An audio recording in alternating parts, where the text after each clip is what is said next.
I've been listening to Bob Dylan for the last 60 years, as have many folks, and been buying books about him for the last 50, although really only for the last 30 or so.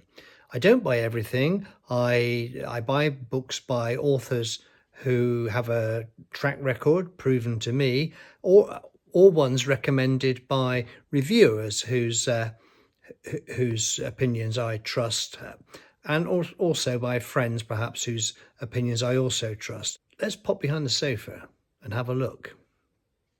So here we've got some larger size books. On the left hand side here, some of his artwork books, and finally this massive and slightly disappointing, I think, lyrics book that was issued a few years ago. Above that we've got copies of the Telegraph, which was the great Dylan journal that took him seriously as a writer and musician, and edited by the late John Baldy. Above that we've got some DVDs, a range of the main kind of DVDs, and then some interesting books. Just next to Don't Look Back is Why Dylan Matters by Richard Thomas. Richard Thomas is an academic, a classics, Greek and Roman literature, and he's written a really good book on Dylan and the influence and relationship between Dylan's writing and the classics. Similarly, Dylan and Shakespeare by Andrew Muir, which I thought might be a bit gimmicky, but I really ended up enjoying. Chameleon Poet, I've talked about before. Joker Man by Aidan Day, which I proudly bought in the City Lights bookshop in California, San Francisco. Dylan's own book, Chronicles, over there.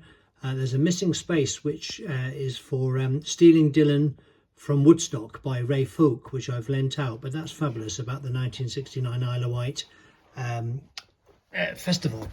Here's a classic biography and critical study by Robert Shelton. Also, just next to that, Mark McQuasey's Wicked Messenger, which I've talked about before, which I think is quite brilliant. Ian Bell's The Lives of Bob Dylan, particularly the first volume about the early years, a topic which has been covered by so many books, but I thought Ian Bell's take on this was fresh and original. Clinton Haylen's books, which take a song-by-song approach and discuss each song in detail. And then next to that, 3 books by Paul Williams. Paul Williams, performing artist, the first book of the series, was fantastic in opening up kind of an awareness that Dylan was changing his music night after night. Not only the set list, but sometimes the lyrics and certainly the arrangement. So people who only went to one concert in those days didn't see that, but Williams was fortunate to get a contract which allowed him to follow a tour, and he was the first really to point out just what Dylan was up to, never mind what the audience thought was going on, what Dylan as an artist was up to every night on the stage. Next to that, the 3 books by Michael Gray. The little one in the middle, Song and Dance Man, is an absolute classic because it was really the first critical study of Bob Dylan's work, and it was in the early 1970s. I couldn't afford a hardback copy in those days. I could barely afford the paperback, but it was a revelation to see it, that somebody at long last was telling me what was there in Dylan's work, stuff that I could sense, but actually didn't have the learning or patience or insight or whatever to understand. So Michael Gray did that for me. He then kind of wrote a revised version, The Art of Bob Dylan. And then finally, on the left here, this Song and Dance Man 3, which is an immense work that came out, I think, in 1999, and is the kind of definitive book about the immense detail that's there to be found in Dylan's work if you choose to look. And left to that, the Bob Dylan Encyclopedia. Above that, Freewheeling by Susie Rotolo, the famous love of his early life, who features on the cover of Freewheeling magazine.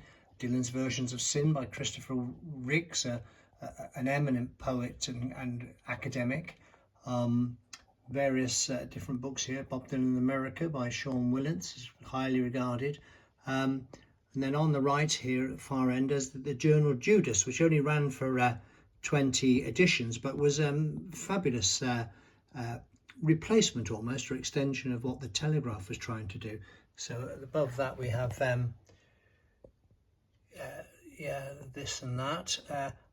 Song of the North Country is a really strange little book, doesn't get referred to much, but it's about the part of the country that Dylan comes from and the phraseology and strangeness of the local dialect and how that's found its way into some of Dylan's writing, particularly the early stuff where his language was so arresting and strange, but certainly for me it was very hard to say why it was arresting and strange. So on we come with other well-known books about Dylan, and Clinton Haylen's kind of encyclopedic study of his day-by-day life, and then a few more up the top here which there aren't room for on my bookshelf. So that's my collection of Dylan books. It looks obsessional to some people and visitors to the house, but I know full well that it's actually quite a reduced and almost minimal collection compared to what some people have. But this suits me absolutely fine, and I certainly won't be going buying everything that comes out. And finally, here we are with the Philosophy of Modern Song by Bob Dylan. This just arrived a week or so ago, and I'm enjoying it enormously and working my way through it slowly, chapter by chapter.